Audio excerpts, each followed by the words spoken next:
All right, so welcome to this session. We were thinking about the elections. 2 years before President Obama was elected, the Tea Party didn't even exist, right? And now, just so recently after Trump's election, we have a whole new movement called the Resistance. So what we want to do today is sort of look at grassroots movements and how they evolve, how they operate, their strategies, their challenges. I don't know, for those of you who are New York Times readers, I actually still read it in hard copy. It's one of my great pleasures in life to sit down with an actual paper. Last Sunday, Michelle Goldberg had a column that was very relevant. And I want to read a short quote from what she said, and we'll talk about it as we go on with this panel. Michelle Goldberg said, "Trump has forced liberals to experience the near-apocalyptic revulsion that conservatives have often felt toward Democratic presidents. In doing so, he has unwittingly created a new movement in American politics as Democrats channel the sort of all-encompassing outrage that has long fueled grassroots conservatism. For decades, Democrats have envied the Republicans' passionate, locally attuned base. It turns out that what Democrats were missing was a sense of existential emergency. Mr. Trump has provided it." So whether you're a Democrat, a Republican, an independent, and ADL should be a comfortable home for all of these, what we do want to look at is these grassroots. How do you get engaged? How do you do what Jonathan was just talking about in terms of get engaged in civic renewal? So this is our lean-in moment, as Jonathan said, and I have 3 panelists that I think you will love hearing from and who are sort of setting the bar for this kind of activism. Right here, we have Rachel Hoft, right to my right. She's an advisor to the American Unity Fund, and she serves on the board of directors for the Log Cabin Republicans, both organizations working to advance LGBT freedom by working with conservatives. You have challenges that we can't wait to hear. She has worked for a number of Republican campaigns and conservative organizations, as well as in the US Congress. She's twice represented Washington, D.C. as a delegate to the Republican National Convention, and in 2016, Rachel became the first openly gay person to serve on the Republican Platform Committee. Professionally, she writes about national security policy at a center-right think tank. To her right, I'm pleased to welcome Leah Greenberg. She is the Chief Strategy Officer for Indivisible. As Jonathan mentioned, she actually is the co-contributor to Indivisible, a practical guide for resisting a Trump agenda. She most recently served as the Policy and Research Director for Tom Perriello for Governor of Virginia, and before that, she worked for him on the Hill when he was in Congress. She previously worked on human trafficking issues in the State Department. So welcome to you, Leah. And then finally, we have Tom Schulte. Tom is president of Forward US, which was launched in the spring of 2013 to mobilize the tech community to help fix our country's broken immigration system. He manages the organization's staff, its departments, its internal operations, and its political engagement here in Washington. He previously served as chief of staff at Priorities USA and the Super PAC, which was the Super PAC supporting President Obama's reelection. And before that, he served as Congressman Scott Murphy's chief of staff and worked at the Democratic Congressional Campaign Committee. So as you can see, we have 3 people who really know their stuff. So what I thought might be most helpful, because I think many in this audience probably don't know all your good work, is just start with a description of what it is that what your organization is, what you do. So why don't we start with you, Rachel? Sure, thank you, and thank you to all of you for being here and for the important work that you're doing. I'm proud to be here talking about the work that I've done, which is primarily been based here in Washington, D.C., although I've done some field work around the country. But what really inspires me to greater activism is hearing about the work that you all do, the important work that you all do around the country. So as you mentioned, I've become involved really in the last couple years with a couple of LGBT conservative or Republican organizations, which to some people sounds like a bit of a a bit of a contradiction in terms, but actually there's, as we've seen a sea change in the country, we are seeing a sea change in the Republican Party with regard to LGBT freedom. That's especially been true following the Supreme Court's decision on marriage, but there were a lot of great organizations doing important work around the country in the lead up to that decision as well. And really the progress that's been made on LGBT issues has been a bipartisan effort. It's been, there's I think kind of a misconception that it's been a movement that has been owned by the left, but that progress would not have happened if it were not for Republicans. You find that in state legislatures, decisions that were made around the country. You find that with a Republican-appointed Supreme Court justice being the deciding vote in the marriage decision. And I think importantly, the work that's yet to do on LGBT rights, the progress that is yet to be made, will not be made without Republican support. And so engaging Republicans on the fight for more LGBT freedom is absolutely imperative. We have, obviously, here in Washington, a Republican White House. Republicans control both houses of Congress, but Republicans also control 2/3 of the state legislatures around the country, a majority of governors as well.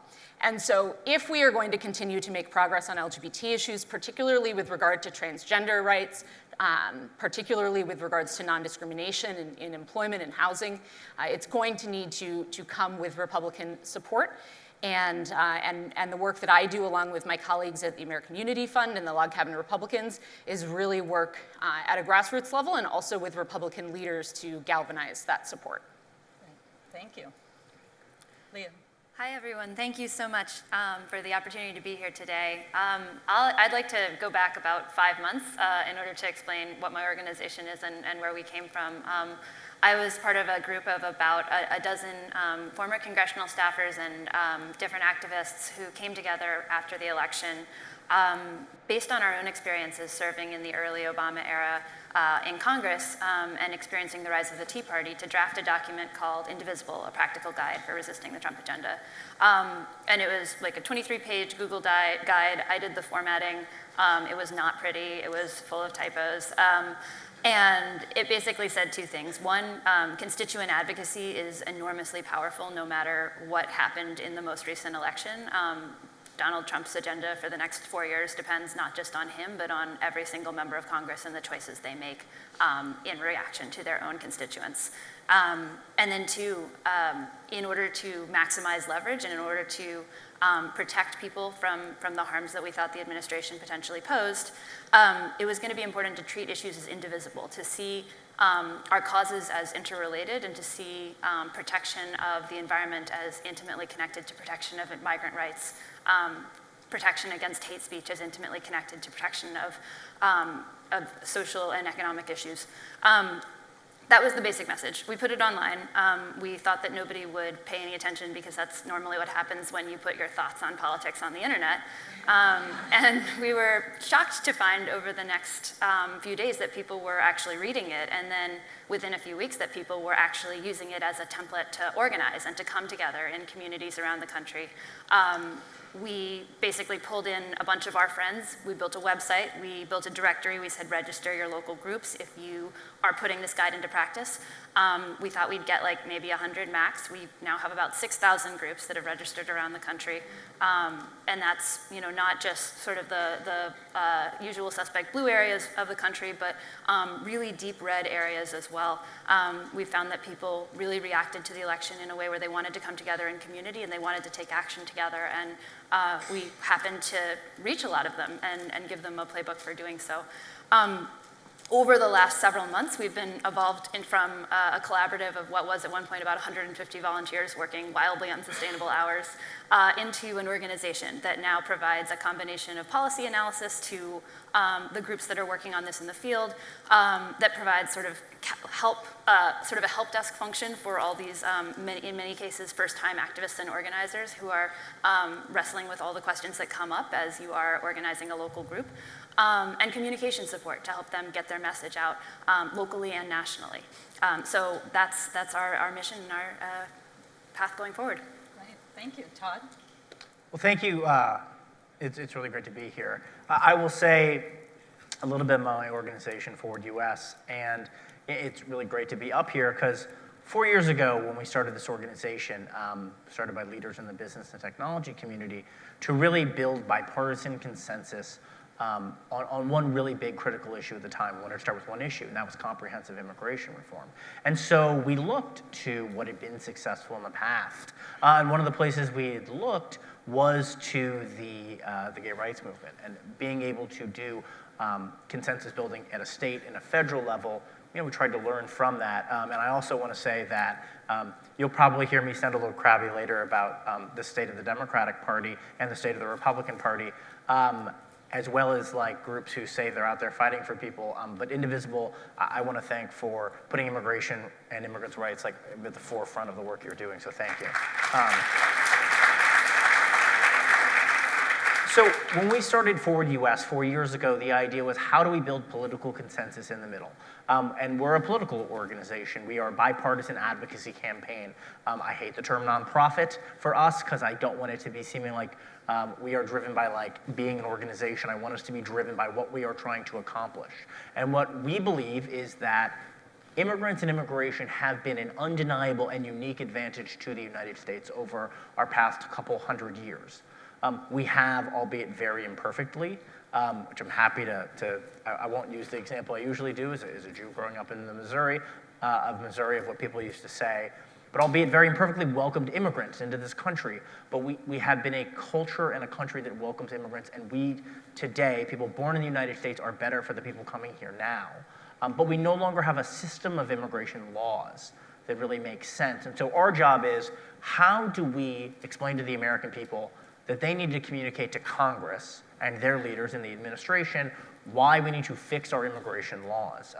We do a lot of work in the criminal justice space as well, but to focus on the immigration work, how do we explain to people that we have a 50-year-old legal visa system that doesn't make sense? That if you come to the United States today on a visa and you are basically said, we approve you for a green card, but if you're from India, you might have to wait 30 or 40 or 70 years, and I'm not exaggerating, for a visa. How do we explain to people what it means to be undocumented in this country? Like, what does that actually mean to people? People don't understand that there's no line you have to go to the back to. People don't understand what it means and why we have 11.5 million people without legal status. And so a lot of our work is, first and foremost, communicating policy. We think of our work as, how do we raise up the voices, and to get back to what you heard, of the constituents that matter to people. How do you get them to reach out to people? And so I think our guiding philosophy at Forward is, as we try to fix our broken immigration system, you got to make sure people know it's the right thing, that's the policy. You want to make it a little bit easier for them. How do they hear from constituents that matter to them? Make the politics a little bit easier. But then at the end of the day, if you want people to do something hard, you got to look them in the eye, and you got to have them say, this matters and your vote is going to count. And you got to get people to the point where they think there's going to be a vote, and then you got to make it count. So that's what we work on every day. I heard earlier that the term, our work is more important now than ever. That to me is a bittersweet thing to hear in the immigration space, to be very frank about it. But I believe it is absolutely true. So it's exciting to get to be here and talk to you all today. Thank you. So I'm going to pose some questions and we'll have discussion, but for those of you who are new to this summit, we do have microphones, I think along this side. So this is your conference, and we do hope and encourage that, to get up and think of questions now and get up and ask them before the end. So I was trying to think, what's new and different right now? I mean, for those of us who were active either in the civil rights movement or, I went to Berkeley, so right on the wake of free speech movement. Is what we're seeing today so much different? I mean, this country's always had activists. What's your perception? I'd love to hear from each of you. I mean, you're this new millennial group. Do you have a sense of context of history and activism, and how is this different? So, I think the obvious answer is that kind of social media and online activism has really changed the mechanisms by which people can engage. And I think probably your two movements more than the work that I do is really informed by that. So I'll kind of let you guys speak to that if you'd like. But I think I think the other thing that we're seeing is incredible division in politics, and it's, you know, I think it's sometimes that's a little bit overwrought. You know, politics has always been nasty, and elections have always been heated, and you know, our politicians used to kill each other and get into fights on the floor of the United States Senate. So in some ways, we've progressed, but. Give it time. Right, you know, fist fights are yet to come. But I think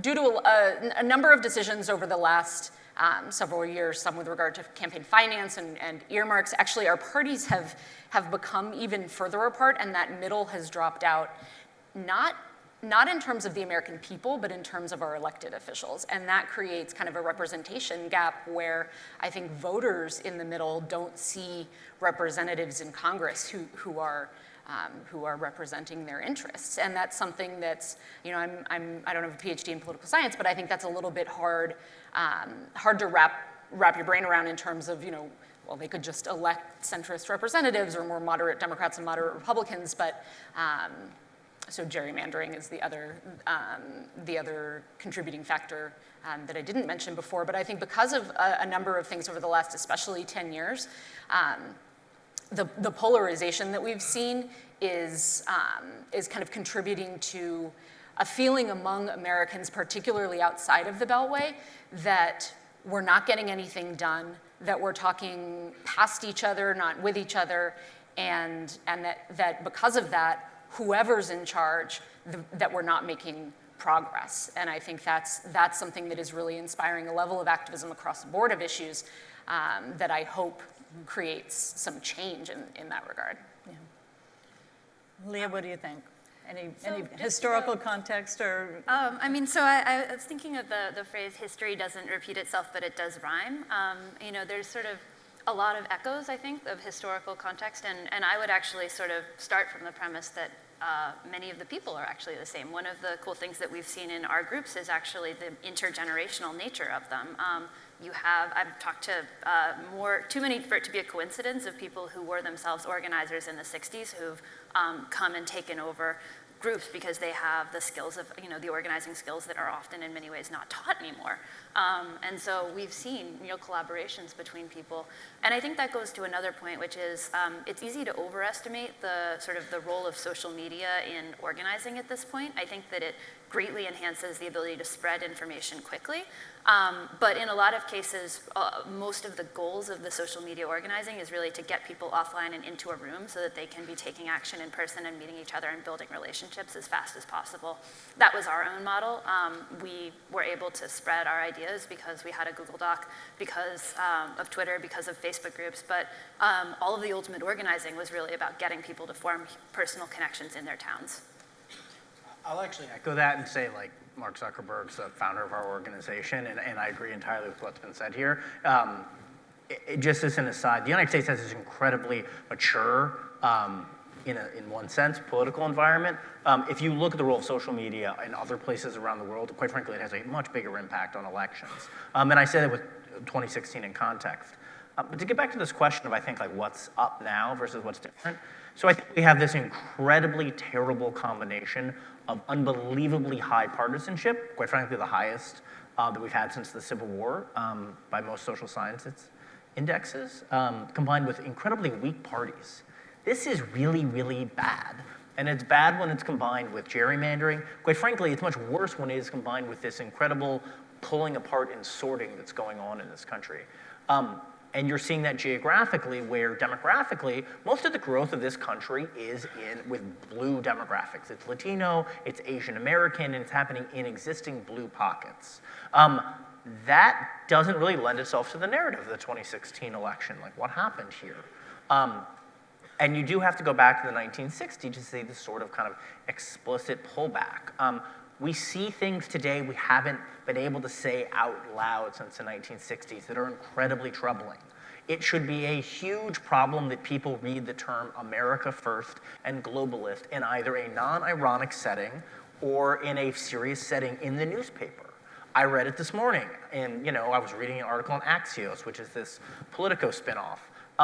That's a real problem. It was a huge problem that it got no attention, that a year ago, Ted Cruz went to Georgia, and when he was campaigning, and he said, there's no amnesty today, no amnesty today, no amnesty tomorrow, no amnesty ever. And when his campaign was asked, are you intentionally echoing segregation today, segregation tomorrow, segregation forever? They said no comment. I mean, these are like real serious problems that have happened over the last couple of years where this discourse has spun out. And I think we have these very serious issues where I think the Republican Party has never reckoned with really what happened with the aftermath of the Iraq War and just was able to kind of push into opposition to Obama. I think the Democratic Party never reckoned with what happened in 2010. And I think that we are left with two parties that are very much grasping for who they are in a country that feels like it doesn't have a middle in the same sense anymore. So let me just say, so you mentioned that Mark Zuckerberg is one of the founders of your organization. So if you could give us sort of a sense, like is it being run by Silicon Valley execs and then you're implementing, or who's really the organization? Well, and does who's the organization? We've got 40-something folks on our staff. I'm the president of the organization. We're really very mission-driven and driven by this idea that we have a fundamentally broken immigration system. Our immigration system is from the 1960s, from 1965. It's kind of the thing in the 1960s that doesn't get as much attention, unless you read on Breitbart a lot, and I hope you don't. It gets talked about a lot there, all sorts of other websites. And really our goal is, again, to kind of create a policy change. We're very focused on that. I don't consider ourselves to just be a group that works on immigration or an immigrants' rights group in the kind of the traditional sense. We're very focused on policy change. And so that's kind of how we're driven. Okay. So Leah, I wanted to ask you, you used the word, we wanted to do things fast, get people mobilized. What's the downside of having people act so fast? Or is there? I mean, I think that what's the trade-off? You're moving, you're doing quick, you're making decisions. I think there's always a role for the ability to move quickly when you need to. I think a big part of our theory of change and the reason that we wrote a document that was actually about here's how to come together in a local group was that we had this theory that this was actually already happening. Actually, can I just ask, so raise your hand if after the election you got together with some friends or family and you were like, what are we going to do? Yeah, okay, right. So this is a pretty common thing. So we thought that basically there was already this constituency around the country. So it wasn't a matter of creating energy that wasn't there. It was a matter of helping people who were already trying to figure out how to organize, and figure out what their next steps were.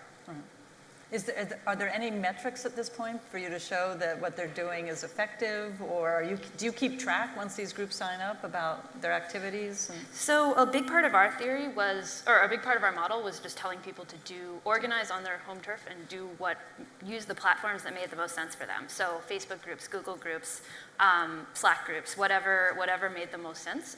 We stay in constant contact with people, but it's much more informal, just sort of let us know what's happening. What we track is sort of the overall numbers of people who turn up to actions around the country that we're aware of, and then the media coverage, which is the easiest sort of metric of how much is going on. And what we've seen is that basically the overall volume of activity has actually been increasing over the last several months. So in February, there was a congressional recess, which is one of the periods when our groups are very active because Congress people are home in their districts and it's a chance to stage events and get their attention. There were 250 events in the February recess, and then there were 450 events in March. And so what we've been seeing is actually the level of activism has been going up. Interesting. What about in your community, Rachel? Are you seeing more activism? What's the general tenor of people? I mean, we went through this period where everyone was saying, I'm so depressed, I don't know what to do. Are we beyond that now, and there's more of this energy to do something? Well, first of all, I'll say as a Republican, not everyone in my community was depressed. Yeah. There were, I think part of for me, and I should clarify that I did not support President Trump. But part of my own reckoning with the election, and part of what I kind of helped try to kind of spread some understanding of among either kind of never Trump Republican friends here or my friends on the left, is that the folks who supported Mr. Trump were not always driven by the motivations that you might assume, based on his own rhetoric, largely. And so I think, yes, there was perhaps a moment of reckoning among kind of never Trump Republicans, but actually a lot of, he had a lot of support in the LGBT Republican community, and one of the reasons was that his campaign rhetoric was actually, in many ways, much better than any other Republican prior and any other of the 16 Republicans who ran against him in the primary. He voiced support for the LGBT community on the campaign trail. He even voiced it from the podium during his Republican National Convention speech. He gave a primetime speaking slot to an openly gay man who spoke on the floor of convention, which was historic in many ways for our party. He held a rainbow flag at one point at a rally, and the messaging was always that he would keep our community safe. Mm-hmm. There's also kind of a assumption maybe about President Trump that because of his own background that he's not just predisposed to be kind of as socially conservative as a typical Republican would be, in that he's certainly not a typical Republican. And I think what's interesting is that so far in this administration, there's been, I suppose at best I could call it a real mixed bag on LGBT issues. We've twice had rumors about an anti-LGBT religious liberty executive order that hasn't really come to fruition in the way that a lot of people raised red flags about in leading up to those moments. We've had a step backward with regard to the education department and guidance on how to deal with transgender students. But at the same time, we've had perhaps not as much repeal of progress from the Obama administration as some feared a Republican White House would. And so I think I'm not really sure what my community is, but I think in a lot of the circles that I run, I'd say we're still more in a wait and see moment than probably a lot of folks who come from the other side of the spectrum. Can I just pick up on something you said I think is really important and animates the way we think about our work, which is not ascribing the views of a voter based on the person that they voted for. People vote for all sorts of reasons. You know the number, does anybody want to guess the number one reason that people vote for who they vote for? It's really easy. Partisan identification, period, right? Like people vote Democrat because they're a Democrat and Republican because they're a Republican. One of the things that we take really seriously at our organization here is going and not only like finding, converting people, but like taking passive supporters and turning them into active supporters. And most of the places where we think we need to do that aren't like the typical communities that you think of when you think of our work. So we take that point really seriously. Right. But your organization, if you were founded in 2013, obviously you predated Trump. Mm-hmm. Have you seen a shift in energy for your group? I mean, has this been a moment? Yeah, I will tell you that we have more people. Well, I would say there's two ways to answer that. The first is that support for a pathway to citizenship is not only the highest it's ever been, but it's gone up over the last basically 2 years. The second thing is you ask a basic question, do immigrants help or hurt? Same there. It's the highest it's ever been, and it's gone up over the last 2 years. That had gone up historically as well over the last 15 years, but it's continued. And we have more people who are involved with our organization than ever. Yeah. Thank you.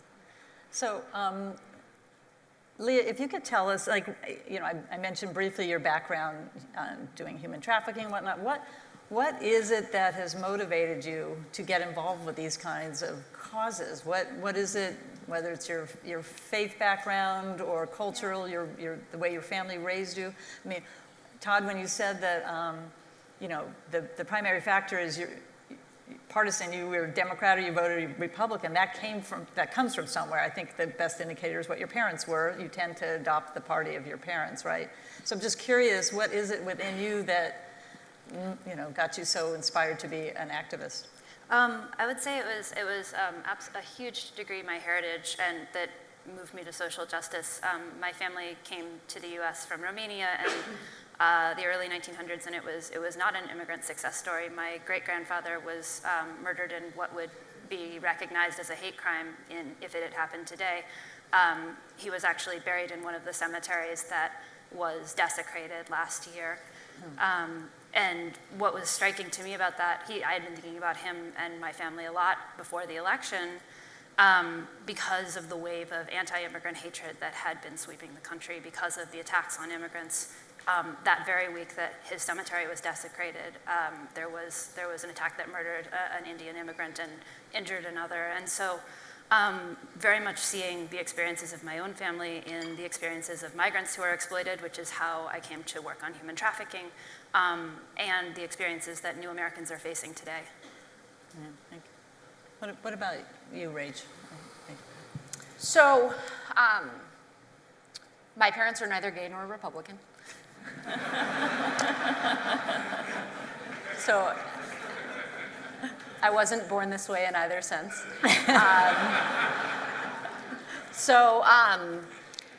Yeah, for me, it really came down to, I was actually raised on a U.S. military base overseas. And so I think from a very young age, my family traveled a lot. And I had a sense both of kind of a globalist perspective in that I thought probably more about other countries and other people than most kids did because I traveled a lot. Very fortunate in that way.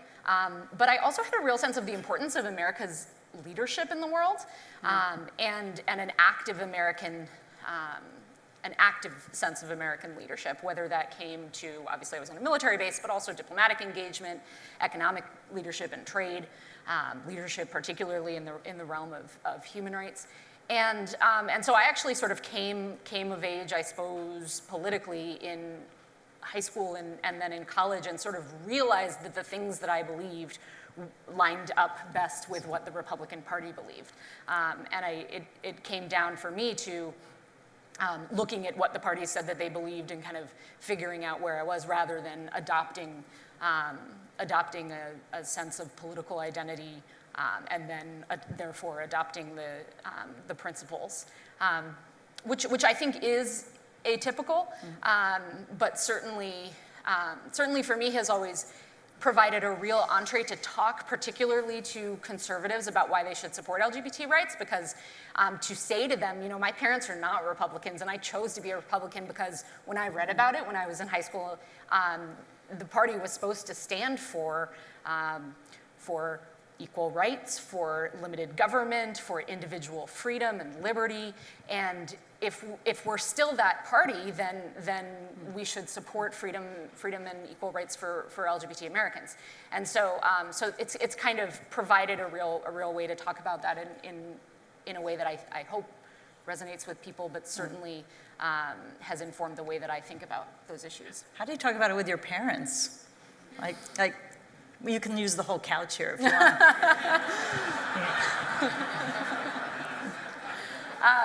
I'm married to a shrink, so like. Well, so my dad is actually a psychologist, so I think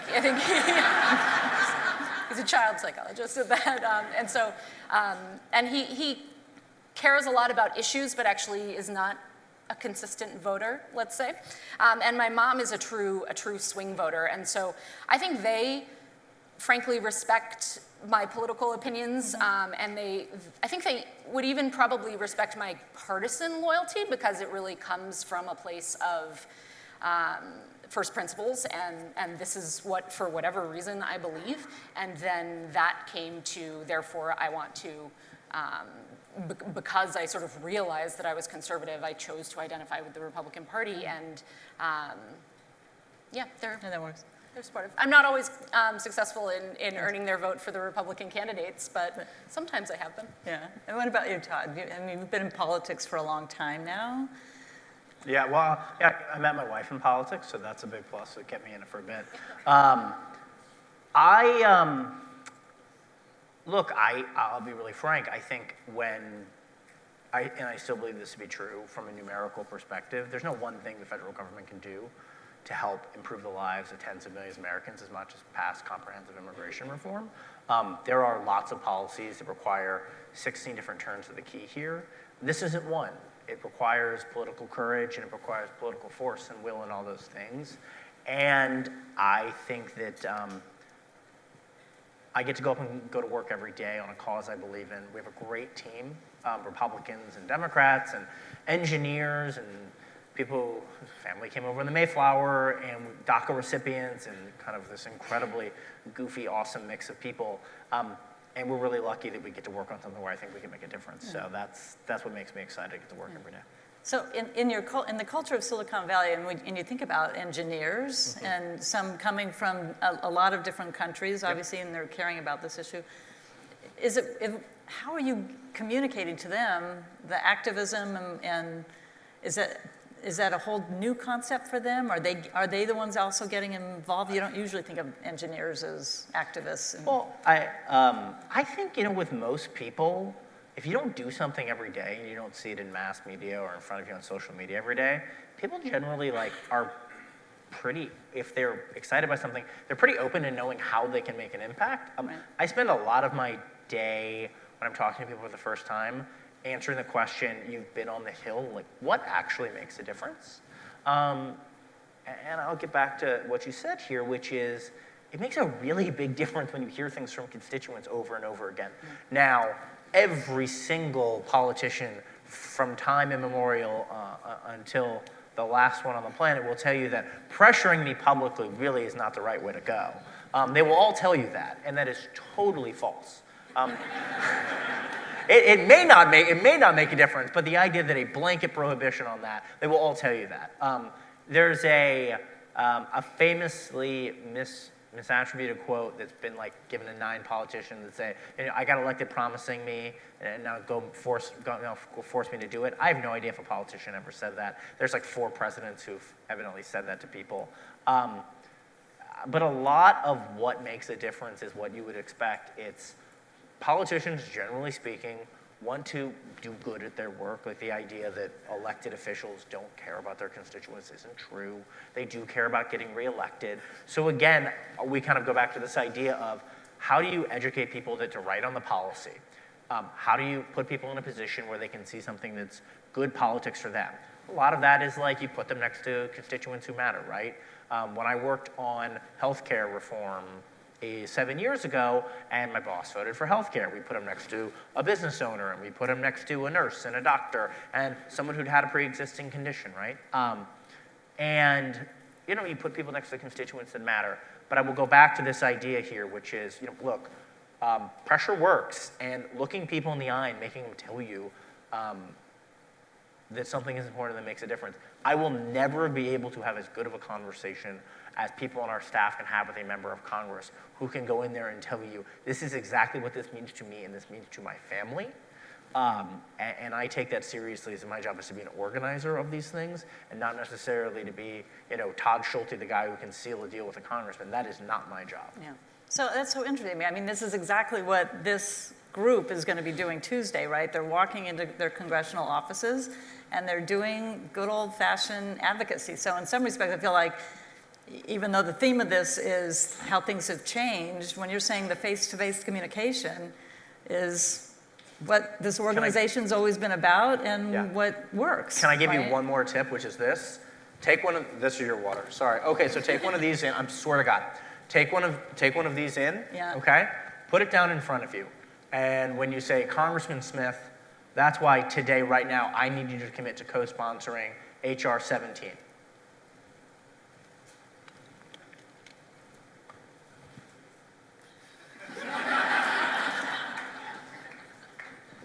Go dead silent. You are asking for something, use that silence. Put a politician who wants to please you in a position of giving you a yes or a no answer. Don't ask for 3 things. Ask for the thing that's important and be very, very quiet. It's the best advocacy I can offer. It's the best thing I can offer. I think that. Very good. And I stayed dead silent waiting for the applause there. Right. We do have, I know Stacy and Michael will be doing our advocacy training. I don't know if that's in there, but I highly recommend that. It's the same thing we do when we're fundraising. You ask for the gift, and then you stay silent until it comes. Not to make anyone nervous here. We're not doing. So I don't know if there are people lined up. Are there at the microphones? Yes, no, I can't, it's hard to see out there. I need help from staff. Anybody lined up to ask questions? Oh, there is. I'm sorry, right in front of me. So say your name and where you're from. Hi, Joe. I'm Joe Ivester, and I'm from Fort Worth, Texas. And first, thank you all for being here and for sharing your thoughts with us. I'm directing my question toward you, Rachel, because I'm one of the people that kind of cringed when you said you were a log cabin Republican. I'm delighted to hear there's a sea change in the Republican Party, but it hasn't come to Texas. We have certainly some moderate Republicans there who are helping us fight against these terrible bills that are being proposed against our transgender community. And my son is one of that community. So this is a very personal matter for me. And I'm appreciative of those moderate Republicans. But we have many, many more that want nothing to do with our community, that have a 0 rating, as low as you can get. If it could go negative, it would, from the Human Rights Campaign. That in hearings against Senate Bill 6, we had our representatives that were caught on open mic just muttering under her breath in one case, "You're a pervert, you're a pervert," in getting testimony from a transgender individual who was being very respectful. So it is bad in Texas, and I know elsewhere in the country. So my question is, how do you deal with the politicians that aren't in the middle, that aren't open to your saying, here's who I am, and I became a Republican as a teenager, and so I'm one of you, so please listen to me, and that's great. But there are an awful lot of them that are not going to listen and that believe they are getting political points by trying to humiliate our LGBT community. Thank you, What Joe. do we do with those? Right. I do think it is a minority of Republicans that hold particularly those vile views that you described. But as they say, everything's bigger in Texas, so you've got more of them. I think I have a couple thoughts. One is you use the word moderate, and I think I would push back on that a little bit just to say this. Supporting freedom for LGBT individuals and supporting equal rights for LGBT individuals is not a moderate position, and it's certainly not a progressive or liberal position. It can be, but it can also be a conservative position. There is absolutely a small government case to be made for LGBT freedom, whether that's the case that was made for freedom to marry or marriage equality, or the case that's to be made for respect and equal rights for transgender individuals. So one thing is, I think, as a community as a community of LGBT people, but also allies of the LGBT community, thinking through how to message to conservatives is really important, and not going in with the same language with which you would have that conversation with somebody who was a Democrat or who was on the left. Another thing that I think that can be uniquely successful or uniquely used to approach a Republican lawmaker who does not appear to be friendly on these issues is to leverage the role of the business community. So this is something that we saw obviously quite successfully in North Carolina, most notably, but also in Indiana when then Governor Pence rolled back the Religious Freedom Restoration Act a bit in that state. And I think I'm a little bit less familiar, I'm familiar with SB 6 in Texas, but a little bit less familiar if the business community has been leveraged in the same way or leveraged itself in the same way, because I think that's something that can make a big difference, particularly for Republicans. Thank you. Thanks, Joe. Somebody there at the mic, your name and where you're from, please. Sure, my name is Jason Bercovich. I'm from San Diego, California. I guess this goes to all three of you. I'd be interested in hearing we're starting to see how the Tea Party and their no, we oppose Obama and we're going to make President Obama a one-term president is now turning into a complete, utter lack of ability in passing legislation and really getting anything done aside from executive orders. On the left progressive side, I feel like we're also starting to see a no, we should oppose everything that the president does and simply say no because it's the president's idea. How do you see that making your jobs a little bit more difficult because of this just opposition idea versus let's craft legislation that can move things forward? All right, thank you. Who wants to take a first crack? All right, well, Leah, so I feel like you're at that. as the person who advanced the pro-left-wing Tea Party model, I guess I'd say a couple of things. One, I think that the problem with the way that the Tea Party and Republicans went about things for the last 8 years was they defined themselves purely in opposition, and they failed to either tactically or strategically advance an alternate agenda, right? They had 8 years to come up with an alternate healthcare plan, and they never tried to do it. It's not a mystery what Democrats would do if they got back into power. There is an entire agenda. There's no shortage of comprehensive policy plans that were advanced throughout the 2016 election. It's not necessarily the same to say that opposing the things that are coming down the pike that are currently happening means that you don't have an alternate agenda. What it does mean, and what we talk about a lot in the document, is that when you're doing congressional advocacy in particular, you have the most leverage when you're responding to whatever is currently happening in Congress, because congresspersons have like a 3-minute attention span, and they don't really, like they in general respond very differently. If you come in and you say, I want to know how you stand on this bill that you're going to be voting on next week, which I will be holding you accountable for, versus going in and saying, like, do you support, this issue that I care about? They'll say, oh, sure, of course I support this issue that you care about. So when you're doing congressional advocacy, you have much stronger leverage if you're going in and you're saying, like, here's the thing that you're about to be voting on, and I think you need to take an X position on that thing. So that's a purely tactical thing. The other point that I would make is that there's a certain amount of momentum and linkage between different issues. And so the Trump administration has an overall agenda that is threatening to a lot of different communities and a lot of different, the health and safety of a lot of Americans. All the political capital that they have to put into each individual step of that process leaves them weaker for doing the next. And so I think there's actually a strategic case for opposition. I think that we have been in a better position for having dragged out the healthcare bill fight for the last 5 months, and we'll be in a better position if we can keep that going for longer. So I'll play, this is not devil's advocate, but let me tell you what I'm concerned about as somebody who works on immigration policy and criminal justice reform policy.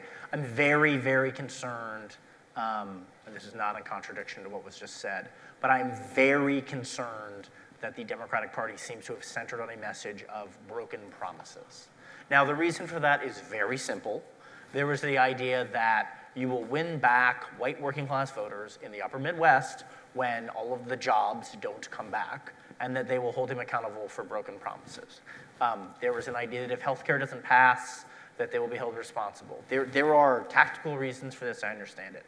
It is a real problem because it obscures two things. One, it obscures a proactive agenda. If you look at polling data, the brand of the Democratic Party has declined precipitously over the last 2 years. That is a real problem for the Democratic Party. What I am most concerned about, though, is that the broken promises framework that you hear so much about leaves behind the communities who are most marginalized. It is a huge, huge mistake that if your goal is to stop a ramp up in removals of people, deportations of people who had a serious criminal record or undocumented, to say that the president is breaking his promises. This is a political argument that has basically been constructed, and I think it is a Band-Aid for deeper problems the Democratic Party had. And quite frankly, it is putting forth certain groups of voters over other groups of voters, based on an overinterpretation of the last election, that this was solely decided by one demographic group, in the kind of industrial heartland. I think this is a real mistake. I think it is the same mistake that people say when you have to have an economic message or an identity politics message. I hope people don't use that term. But this idea that the pathway back, and I think this is a big mistake the Democrats are making right now, there are communities that are being devastated and that are living in fear, and when they hear, oh, like broken promises, they not only think that is not true, but they feel like no one is talking about them. So that to me is, I think, something to your question here that concerns me a lot. Rachel, did you want to add to that? Or I know we have some more people. We probably have time for one more question. But if you Sure, want to make yeah, another, there's no- okay. Oh, I'm sorry. Oh, somebody, we'll take this one first. Well, maybe we can have room for two. Go ahead. Identify yourself. Your Okay, name and region. Aaron Sims, I'm from Chicago. And knowing that you're so close to Facebook, how do I turn off the notifications of live videos coming through? No, no. Honestly, if I knew, I wouldn't tell you. No. Right. More importantly, when you're talking about immigration reform in the United States with so many different types of communities, I'm from a small town just south of Cheyenne, Wyoming, where immigration is obviously becoming more of an issue, but I now live in Chicago, Illinois. So when you're talking about policy and immigration reform, what some of the nuances that you take into consideration when you're looking at something like Chicago versus a much more rural community like Cheyenne, Wyoming? So it's really interesting, right? And immigration reform is a pretty vague term. I'll start by what I mean by that, which is we should modernize our legal visa system here. We think that means we should make it basically easier for people to come here from more employment-based side, but we think largely speaking, for people who are using the family-based immigration system, we should make some changes here, but really make it so that it's easier for people to come here, it's less bureaucratic, and it makes more sense for the modern economy here. The big thing that gets a lot of attention is what to do with the undocumented. Look, at a pretty basic level here, you either think that if you're here and you are undocumented, you should have to leave, or there should be some process that does not exist in the law right now that can be created where essentially you go through a criminal background check, and after 10 or 12 years under essentially parole with work authorization, you have the ability to earn legal status. In terms of geographic variations, it's pretty interesting. Really what you see is that communities where there is